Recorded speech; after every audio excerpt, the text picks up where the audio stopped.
Good morning, children. So, our today's topic is where are the ATP and NADPH used?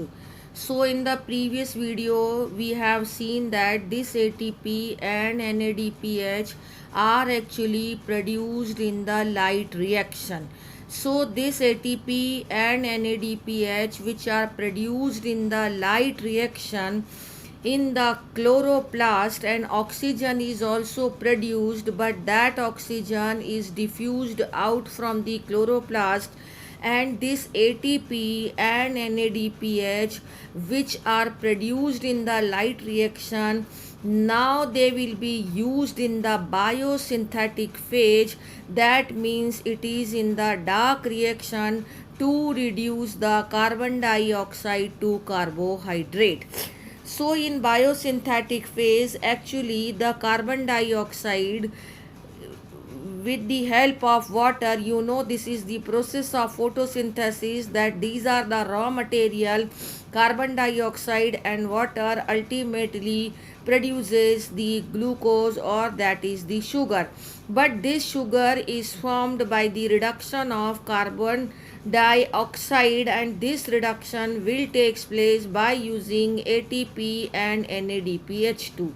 So it means that dark reaction is not directly depending on the light, but it is depending on the products of the light reaction. How it is been proved? It is been proved कि once the plant is been removed from the light for some time, then dark reaction has also stopped. But again, when it is been kept in the light, so dark reaction again started. So it shows that dark reaction is not directly depending on light, but it is depending on the products of the light reaction. So now we are coming to the biosynthetic phase, which utilize the ATP and NADPH2 produced by the light reaction. And this is being proved by the Melvin Kelvin by using the radioactive carbon 14 in algal photosynthesis, and he discovered that the first carbon dioxide fixation, that means once the carbon dioxide is fixed in the Kelvin cycle, or in the biosynthetic phase, or in the dark reaction, so the first stable product which is formed is a 3 carbon organic acid, and which is exactly the 3 phosphoglyceric acid. But this complete Kelvin cycle in which the glucose is formed is called as Kelvin cycle, and this Kelvin cycle is been named on the basis of the scientist Melvin Kelvin, who has discovered the whole cycle, that this process runs actually in a cyclic manner, that is the reduction of carbon dioxide and production of one molecule of glucose. But here it is mentioned that in this complete Kelvin cycle, the first stable product which is formed is a PGA, in short 3 phosphoglyceric acid in full form, and it is actually a 3 carbon organic acid.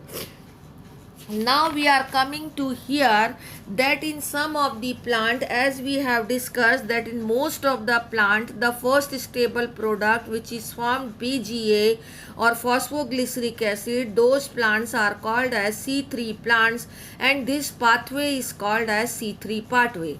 But in some other plants, the first stable product which is formed by the fixation of carbon dioxide is a 4 carbon compound, and that is oxaloacetic acid, OAA. So the plant in which this 4 carbon compound oxaloacetic acid is formed as a first stable product after fixing of carbon dioxide, so this pathway is called as C4 pathway, and these plants are called as C4 plants. This complete C4 pathway is the complete topic which we will be taking later on, and this pathway operates in those plants in which different type of leaf anatomy is present, and that anatomy is called as Cranch anatomy, and this topic is different which we will be taking later on. Now we are here coming to the primary acceptor of the CO2. That means in the Kelvin cycle, which is the primary acceptor which receives the CO2. So earlier it was thought, as the carbon dioxide is having one carbon in carbon dioxide, and first stable product which is formed in the Kelvin cycle is PGA. Full form is 3-phosphoglyceric acid. That means in this 3 carbon are there. So one carbon is there in carbon dioxide. So scientists thought that the first acceptor of the carbon dioxide should be having 2 carbon.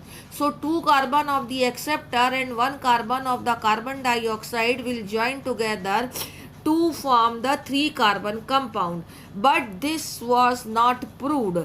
Ultimately, by repeated experimentation, it is been proved that carbon dioxide is actually received by the 5 carbon compound, and that is RUBP. That is ribulose biphosphate, and this ribulose biphosphate is a 5 carbon compound. So the 5 carbon of this RUBP and 1 carbon of carbon dioxide will become 6 carbon, so that the 2 molecules of PGA will be formed. So 3 PGA, that means in 1 molecule 3 carbon are there, so in 2 molecules 6 carbons will be there. So this all is written here, that earlier it was thought that it will be a 2 carbon compound, but ultimately by repeated experimentation it was been discovered that it is actually a 5 carbon compound, ribulose biphosphate, which is the first acceptor of carbon dioxide in the stroma of the chloroplast. So you look it here that it is the ribulose biphosphate which receives the carbon dioxide initially in the Kelvin cycle, which is been drawn here. So we are now here taking up the Kelvin cycle, which is discovered by Melvin Kelvin, and this is called as Kelvin pathway. It is mainly operated in the C3 plant, but in C4 plants also the Kelvin cycle is there along with some other cycle. But C3 and C4, both the plants, the Kelvin cycle is compulsory. So in all photosynthetic plants, C3 and C4, both the plants, the Kelvin cycle is compulsorily be taking place. So the first is it is actually completed into 3 steps, that is carboxylation, reduction and regeneration. So this is carboxylation, this is reduction, and this is regeneration. So in carboxylation, the ribulose biphosphate get carboxylated because carbon dioxide is received by the ribulose biphosphate, and 3 carbon compound phosphoglyceric acid is formed. Actually here the 2 molecule of phosphoglyceric acid will be formed, but here the number of molecules are not mentioned. This is in short called as PG, and this step is called as carboxylation, which is been written here that in carboxylation RUBP receives carbon dioxide in the presence of enzyme RUBP carboxylase, Rubisco, but its complete name can be named as, because sometime it also acts as oxygenase, not as carboxylase, so that its complete name will be RUBP carboxylase oxygenase, as they have mentioned here. Sometime it performs the process of oxygenation in place of carboxylation when the concentration of oxygen is compared in comparison to carbon dioxide is more. This process will also come later on. Now we are here coming to the second step. Second step is reduction. So after the carboxylation or after the formation of phosphoglyceric acid, the triose phosphate is formed, but in between these so many intermediate compounds are formed which are not written here. but in this process this phosphoglyceric acid reduced to triose phosphate, its reduction takes place, and in this process 2 molecule of ATP and 2 molecule of NADPH2 are used.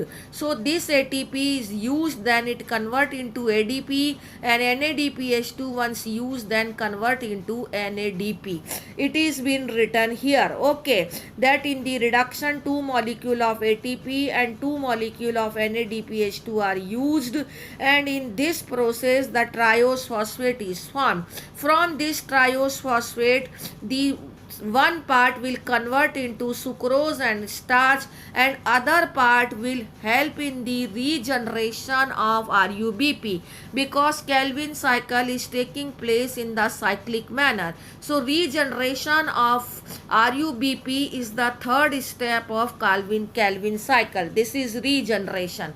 So in regenerating the RUBP from triose phosphate, one molecule of ATP is again used and it converts into ADP. So by observing the Calvin cycle, we can see that to fix the one molecule of carbon dioxide, 3 molecule of ATP are used, 2 here and 1 here, and 2 molecule of NADPH2 are used.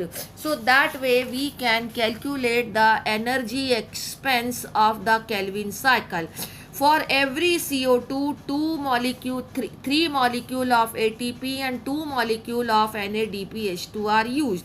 So then if the 6 carbon dioxide is used, for 1 carbon dioxide 3 ATP were there, so for 6 carbon dioxide 18 ATP will be used, and it will be converted back to the 18 ADP, and carbon dioxide will be reduced to carbohydrate glucose, and 12 NADPH2 molecule will be used, because for per carbon dioxide 2 NADPH2, so for 6 carbon dioxide 12 NADPH2 will be used, and they will be converted into NADP, which is been shown here. Okay, so that way this is the complete process of photosynthesis, in which the carbon dioxide is fixed to carbohydrate. But this is Calvin cycle in this video. Before that we have seen the light reaction, in which the solar energy was converted into chemical energy, and that chemical energy is used here in the Calvin cycle. So by combining light reaction and dark reaction, the carbon dioxide and water get converted into the glucose, and oxygen is formed as a byproduct by the photolysis of water. This is the complete summary of photosynthesis, which is been completed in this video and in previous video. Thank you.